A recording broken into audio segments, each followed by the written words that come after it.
Hello guys, welcome back to this channel. Guys, इस video में हम लोग बात करने जा रहे हैं आईडीबीआई बैंक के ऊपर। लेकिन शुरू करें उससे पहले आपसे रिक्वेस्ट करना चाहूँगा, अगर आप इस चैनल को फर्स्ट टाइम देख रहे हैं तो प्लीज़ सब्सक्राइब कर लीजिए और बेल आइकन को ज़रूर से हिट करिएगा ताकि आपको किसी भी वीडियो की नोटिफिकेशन ना मिस हो और आप सबसे पहले देख पाएँ। तो आईडीबीआई बैंक के अंदर सबसे पहले मैं अभी का स्टेटस जो है आप लोगों के साथ शेयर करूंगा। देखिए 12:30 का टाइम हो रहा है और 38 रुपये 40 पैसे पर ओपन हुआ आज और 38.30 का लो बनाता है और 38.85 का हाई बनाता है।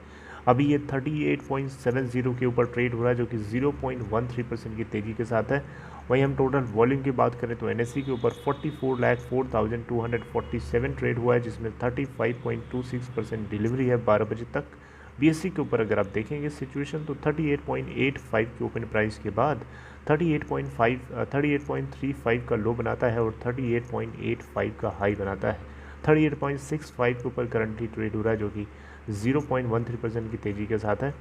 3,54,251 टोटल वॉल्यूम ट्रेड करता है एनएस बीएससी के ऊपर जिसमें से टोटल डिलीवरी है 53.04%। मार्केट कैप है इस बैंक की 41,558.03 करोड़ रुपए।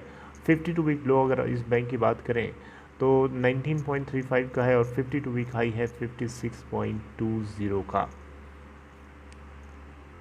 देखिए आईडीबीआई बैंक आपको पता है भारत सरकार की प्राइवेटाइजेशन के लिए सबसे नंबर 1 पे रहा है, लेकिन कोरोना वायरस के चलते सब कुछ धीमा पड़ गया, लेकिन फिर भी काम अंदर ही अंदर चल रहा है।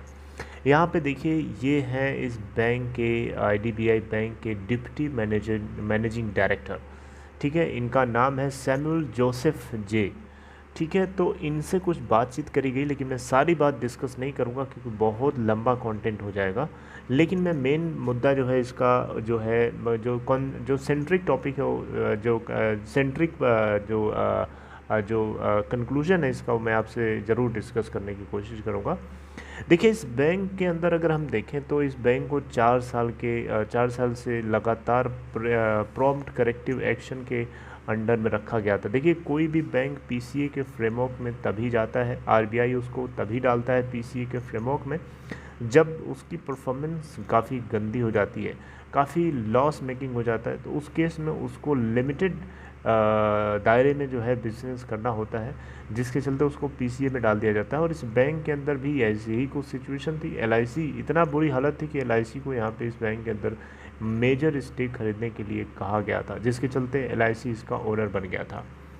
राइट, अब दोनों एलआईसी और सरकार मिले हैं, मिलजुल के इस बैंक के अंदर जो है इस बैंक का जो कंट्रोल है वो किसी प्राइवेट पार्टी के हाथ में देना चाहते हैं। लेकिन यहाँ पे इस बैंक के अगर हम बिज़नेस की बात करें, देखिए बैंक चाहे सरकारी हो चाहे प्राइवेट हो उसका बिज़नेस उसके लिए सबसे ज़्यादा ज़रूरी है। अब आईडीबीआई बैंक अगर प्राइवेट हो रहा है तो डेफिनेटली आपको पता होना चाहिए कि इसका कोर बिज़नेस जो है किधर ज़्यादा ओरिएंटेड है, कॉर्पोरेट साइड पे ज़्यादा है या रिटेल साइड पे। यही मेरा मेन आज का फोकस है। देखिए इस बैंक के अंदर अगर हम बात करें तो पीसीए के फ्रेमवर्क से निकल जाने के बाद सिचुएशन काफ़ी अच्छी हुई है और बैंक ने अच्छे डिसेंट प्रॉफिट भी बुक किया है। यहाँ पे जोसेफ जी की तरफ से जो बताया जा रहा है वही मैं आप लोगों के साथ शेयर करने की कोशिश करूँगा। देखिए ये बैंक जो है अपने रिटेल कैटेगरी के लोन की तरफ ज़्यादा फोकस कर रहा है।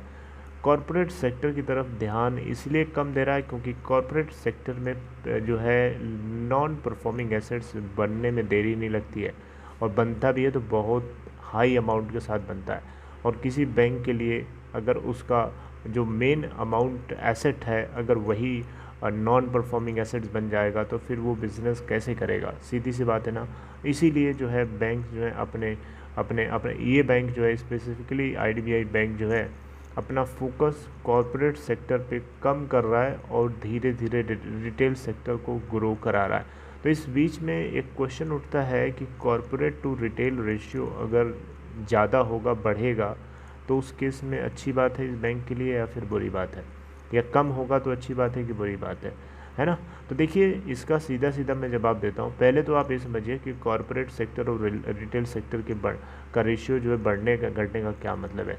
देखिए कॉरपोरेट सेक्टर और रिटेल सेक्टर का रेशियो जो है बढ़ रहा है, इसका मतलब कि 1 से ज़्यादा है। 1 से ज़्यादा का मतलब हुआ कि कॉरपोरेट सेक्टर के अंदर लोन ज़्यादा बांटे जा रहे हैं, रिटेल सेक्टर के अंदर कम बांटे जा रहे हैं। अब ये डिपेंड करता है कि कॉरपोरेट सेक्टर से रिकवरी कितनी फास्ट हो रही है। अगर रिकवरी अच्छी है तो corporate sector to retail sector का जो लोन बुक है वो अच्छी बात है, कोई बुरी नहीं है। रिकवरी अच्छी होनी चाहिए, अगर रिकवरी गंदी है उस केस में ये रेशियो बढ़ना खतरनाक हो सकता है। इस बैंक के लिए हम स्पेसिफिकली बात करें तो आईडीबीआई बैंक के लिए कॉर्पोरेट टू रिटेल रेशियो इस बैंक के लिए अगर कम होगा जितना ज़्यादा उतना अच्छा है, क्योंकि उसके लिए इस बैंक के लिए बेसिकली रिकवरी करना उतना ईजी होगा। इसीलिए बैंक जो है अपना कॉर्पोरेट टू रिटेल रेशियो कम कर रहा है। अब देखें यहाँ पे तो अभी से 3 से 4 साल पहले अगर हम देखें तो इस बैंक का कॉर्पोरेट सेक्टर और रिटेल सेक्टर का जो रेशियो था लोन बुक का लोन बांटने का बेसिकली 60:40 का था, यानी 60 पार्ट कॉर्पोरेट सेक्टर में जाता था और 40 पार्ट रिटेल सेक्टर में जाता था। लेकिन अभी मार्च 2021 के क्वार्टर तक देखेंगे तो 38:62 का रेशियो हो गया, यानी 38 पार्ट कॉर्पोरेट में जा रहा है और 62 पार्ट रिटेल सेक्टर में जा रहा है।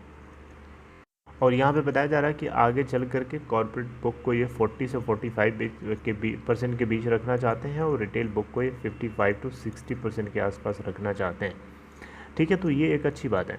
अब ये डिपेंड करता है कि आपकी रिकवरी कितनी फास्ट है। अगर आपकी रिकवरी दोनों साइड के लिए अच्छी है तो फिर आपके लिए दोनों सही है, अच्छी बात है। लेकिन इस बैंक के सिर्फ स्पेसिफिकली बात करें तो ये कॉर्पोरेट सेक्टर से अपना ध्यान कम कर रहा है और रिटेल सेक्टर पे इसलिए बढ़ा रहा है क्योंकि रिटेल सेगमेंट से इसको रिकवरी अच्छी मिल जाती है। समझ रहे बात को? तो ये है इसका मतलब गाइस। आई होप कि आपको छोटी सी वीडियो के जरिए पॉइंट कंटेंट जो है मैंने आपको समझाया और आप समझ पाए।